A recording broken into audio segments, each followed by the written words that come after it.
Hello bachcho, let's read the question first. And question says that long solenoid of length 2 meter, radius 0.1 meter and total number of turns 1000 is carrying current I naught 20 ampere. The axis of solenoid coincides with Z axis. Let resistance of solenoid is R. It is connected to battery of EMF E. Obtain expression for current I in solenoid. देखो बच्चों, आपको पता है कि जब इसमें ठीक है सोलनॉइड में हम करंट लगाते हैं, ठीक है, अगर उसका रेजिस्टेंस होता है तो आपका करंट का वेरिएशन ऐसा होता है I equal to I naught 1 minus E to power minus R T by L. तो बच्चों सबसे पहले हम समझ लेते हैं कि इसमें की कंसेप्ट क्या है यूज हो रहा है। तो की कंसेप्ट इज सेल्फ इंडक्टेंस या इंडक्टेंस ही कह सकते हो आप, इंडक्टेंस। मान लो बच्चों जब एल आर आप लगाते हो, मान लो ये इंडक्टेंस है एल और ये रेजिस्टेंस है आर, और अगर आप अगर आप बैटरी लगाते हो तो इस केस में जो वेरिएशन आता है करंट का वो आता है ई इक्वल टू, ठीक है ना, आई आई जो आता है current I equal to I naught 1 minus E to the power R T by L, ये आता है बच्चों।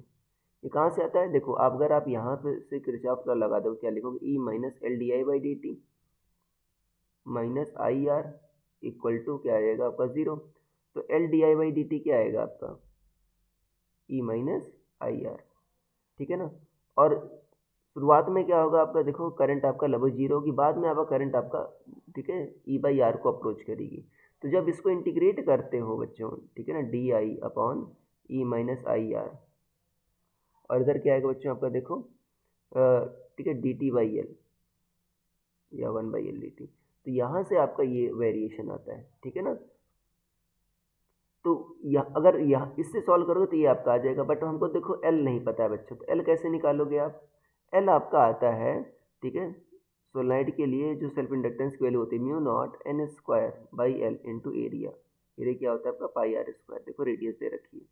तो यहाँ पर देखो सबकी वैल्यू दे रखी, कैपिटल एन क्या नंबर ऑफ टर्न्स है, एल लेंथ है, आर आपकी रेडियस है। तो जब इसे वैल्यू रखोगे कैपिटल एन, ठीक है ना, आर और लेंथ की, तो ये जो आपकी वैल्यू आएगी ये आएगी 197.2 हेनरी। तो ये आप और आर आपको पता है, ई पता है, तो जब वैल्यू रखोगे तो ये आपका आ जाएगा answer. Okay, this will be your answer. So I hope you understood it well. Best of luck.